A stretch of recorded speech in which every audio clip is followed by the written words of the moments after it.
Udah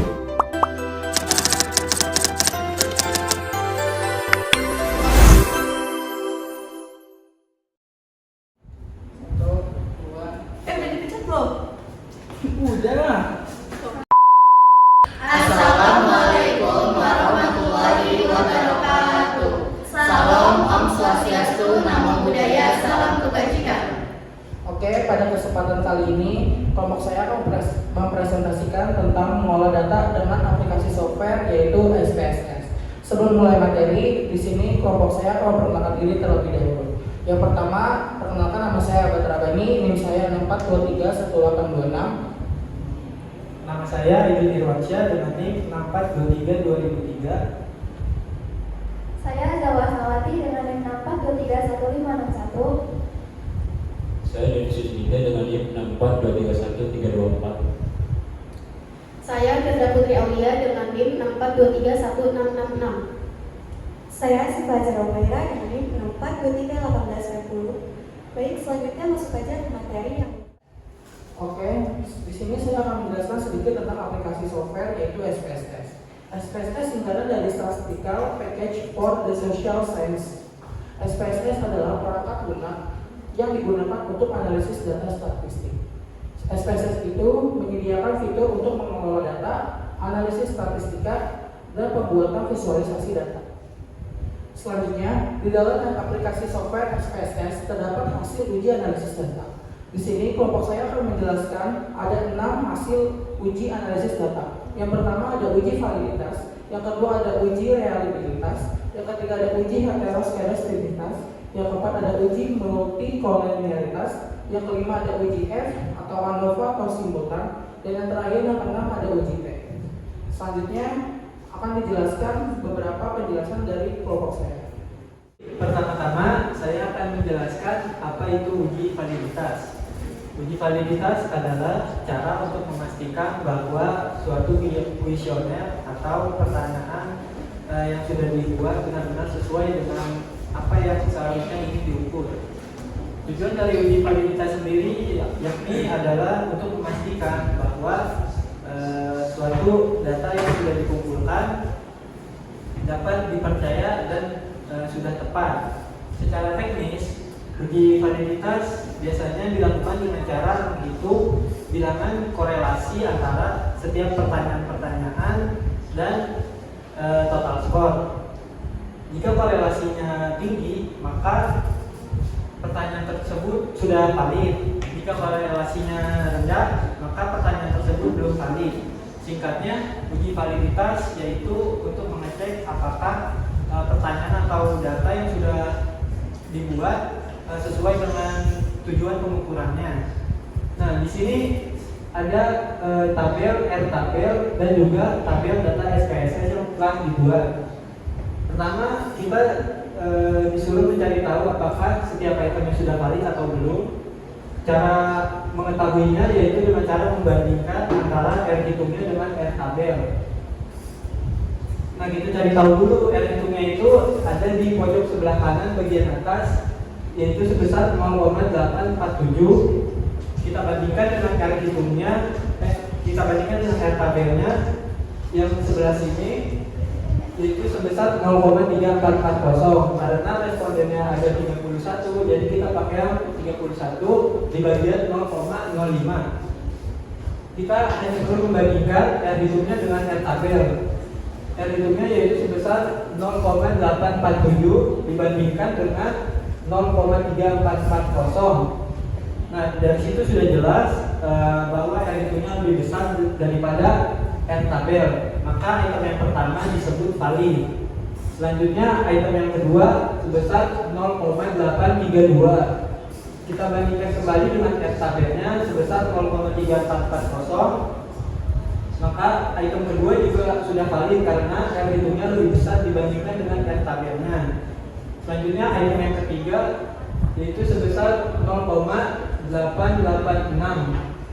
Kita bandingkan kembali dengan R tabelnya yaitu sebesar 0,3440. Hasilnya pun lebih besar dibandingkan dengan R tabel. Dan R hitungnya sudah valid. Item pertama, kedua, dan ketiga sudah valid. Selanjutnya item yang keempat, yaitu sebesar 0,909. Kita bandingkan kembali dengan R tabelnya sebesar 0,3440. Hasilnya juga sudah valid karena R hitungnya lebih besar daripada R tabel. Kesimpulannya, dari setiap item dari 1 sampai seterusnya, kita bisa lihat bahwa R hitungnya sudah lebih besar semua dibandingkan dengan R tabelnya. Jadi syarat uji validitas itu dikatakan valid adalah R hitungnya harus lebih besar dibandingkan dengan R tabelnya. Selanjutnya akan dijelaskan melalui metode uji reliabilitas dengan teman sekelompok saya. Selanjutnya saya mempresentasikan hasil uji reliabilitas. Uji reliabilitas adalah alat untuk mengukur kuesioner dan indikator dari suatu variabel yang bertujuan untuk mengetahui apakah instrumen dapat dipercaya konsisten dari waktu ke waktu. Pertama-tama, di sini kita harus mengetahui terlebih dahulu patokan nilai pada prospek alfa agar instrumen dapat dinyatakan reliable. Patokan nilainya ialah lebih dari 0,80 atau lebih dari 0,70 atau lebih dari 0,60. Akan tetapi, unit-unit lainnya cenderung menggunakan angka lebih dari 0,70. Perhatikan pada tabel cash valid N bernilai 31. Hal ini menunjukkan bahwa responden sebanyak 31 orang. Selanjutnya pada tabel probability statistik pada kolom prospek alpha bernilai 967 yang dibulatkan menjadi 0,97. Hal ini menunjukkan bahwa instrumen keseluruhannya dinyatakan reliable. Mengapa demikian dinyatakan reliable? Karena 0,97 lebih besar dari 0,70. Selanjutnya pada kolom end of item bernilai 15. Hal ini menunjukkan bahwa pertanyaan item yang diuji sebanyak 15 item. Apabila instrumen tidak reliable atau prospek alpha kurang dari 0,70, bahkan kurang dari 0,60, maka harus meliti ulang pada item-item pertanyaannya dengan cara menghilangkan salah satu item yang kurang reliable. Mengapa uji reliabilitas penting? Karena data yang reliable akan membantu meningkatkan validitas penelitian. Mungkin itu saja bisa saya sampaikan dari uji reliabilitas. Selanjutnya akan disambung dengan Tio. Jadi selanjutnya ada uji heteroskedastisitas. Uji heteroskedastisitas ini maksudnya bahwa data yang hasil atau data yang kita miliki bisa menggambarkan bahwa data yang kita miliki tidak terjadi yang namanya heteroskedastisitas atau data kita normal. Saya ada pada gambar di mana titik-titiknya menyebar secara merata, berada di atas dan bawah angka 0 dan berada di samping kiri dan kanan angka 0. Yang dimana kalau data kita tidak normal, maka titik-titiknya berada di satu tempat dan menumpuk di satu titik yang tidak berada di atas dan bawah, samping kiri dan samping kanan angka 0. Jadi karena data kita normal, maka dari titik-titik pada tabel atau hasil SPS, maka tidak terjadi yang namanya heteroskedastisitas atau data kita normal. Jadi untuk kesimpulan uji heteroskedastisitas ini, karena titik-titiknya menyebar secara merata, jadi data yang kita miliki tidak terjadi namanya heteroskedastisitas atau data kita normal. Selanjutnya akan dijelaskan oleh Zahwa. Selanjutnya adalah uji multikolinearitas. Uji multikolinearitas adalah bagian dari uji asumsi klasik dalam analisis regresi linear berganda. Uji ini digunakan untuk mengetahui apakah terjadi korelasi antara variabel X terhadap variabel Y. Model regresi yang baik apabila tidak memiliki tanda multikolinearitas. Jika memiliki tanda multikolinearitas, maka kita akan kesulitan untuk menentukan pengaruh masing-masing variabel X terhadap variabel Y.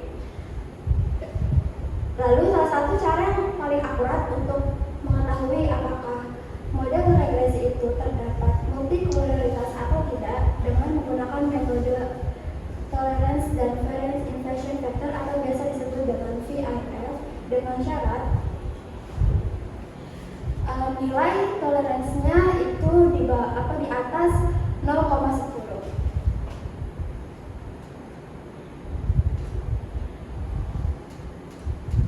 Dan nilai VIF-nya di bawah 10,0.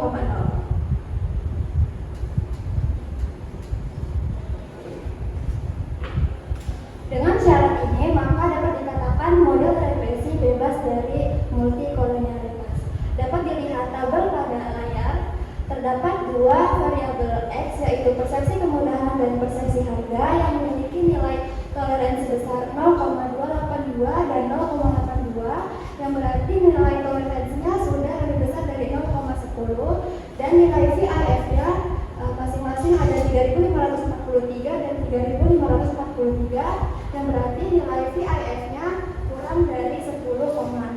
Maka dapat diartikan model regresi pada tabel berikut bebas dari multikolonialitas, yang berarti persepsi kemudahan dan persepsi harga memiliki pengaruh terhadap keputusan penggunaan. Baik, selanjutnya akan dilanjutkan oleh Abad. Oke, selanjutnya ada UJF atau ANOVA atau simultan. Penjelasan dari UJF yaitu adalah UJF digunakan untuk mencari atau membuat ada atau tidaknya berpengaruh antara variabel X atau independen terhadap variabel Y atau dependen. Di sini saya akan menjelaskan dua cara untuk menentukan berpengaruh atau tidaknya. Yang pertama dengan nilai signifikan berdasarkan tabel ANOVA. Syarat yang dilakukan untuk mendapatkan nilai signifikan dilihat dari perbandingan lebih kecil dari 0,05.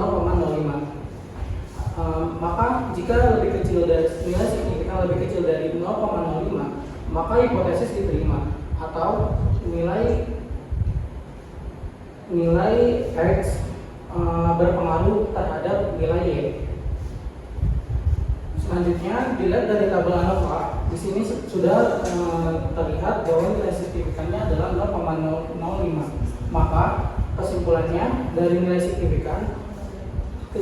signifikannya berpengaruh atau hipotesis diterima karena nilai signifikannya lebih kecil dari 0,05. Selanjutnya yang kedua ada cara perbandingan dengan F hitung dengan F table. Di sini F hitungnya ada 100,780. Selanjutnya cara mencari F table.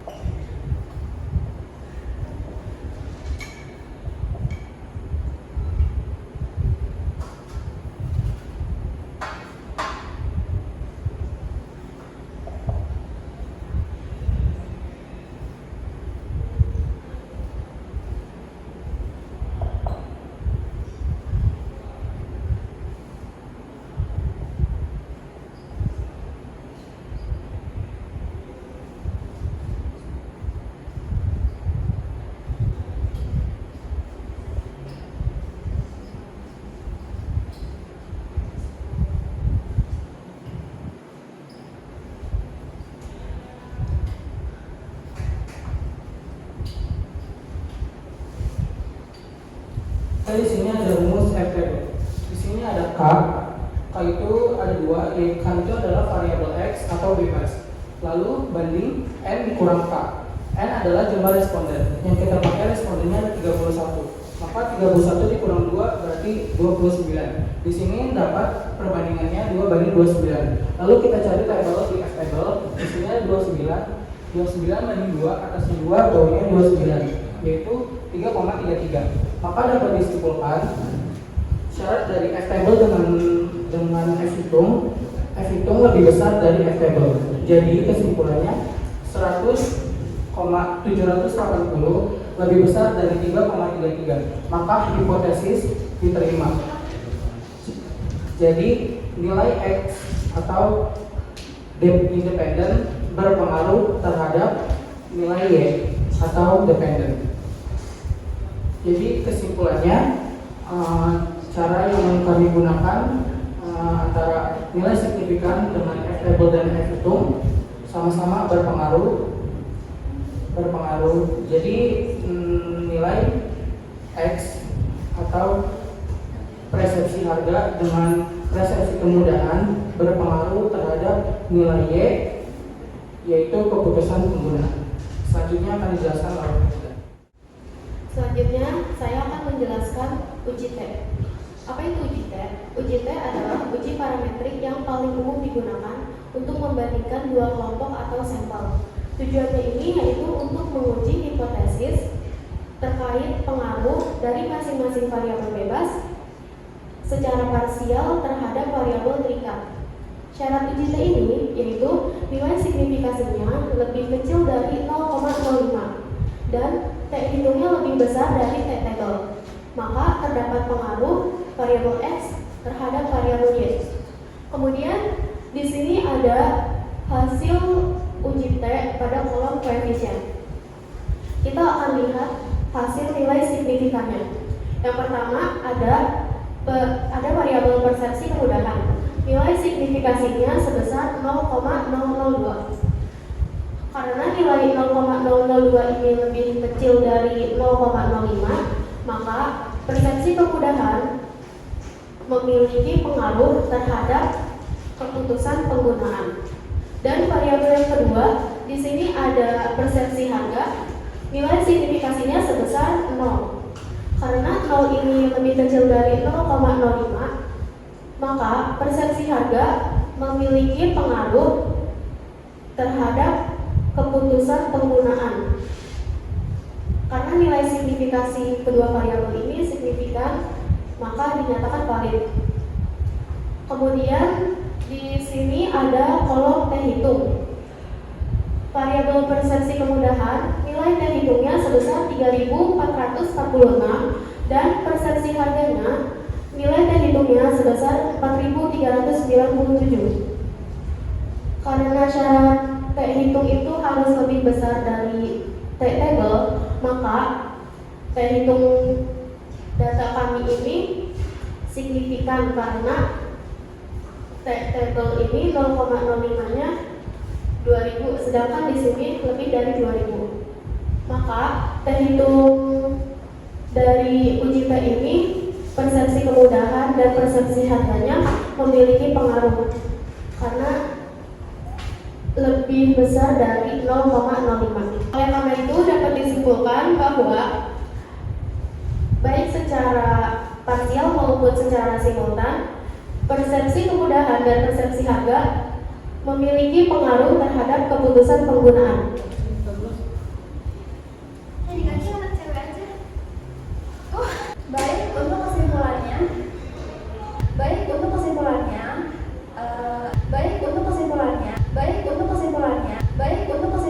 You didn't have to cut me off. I can never know we were nothing. I don't even need your love. You treat me like a stranger and I feel so love. telah berhasil 2,000 years later.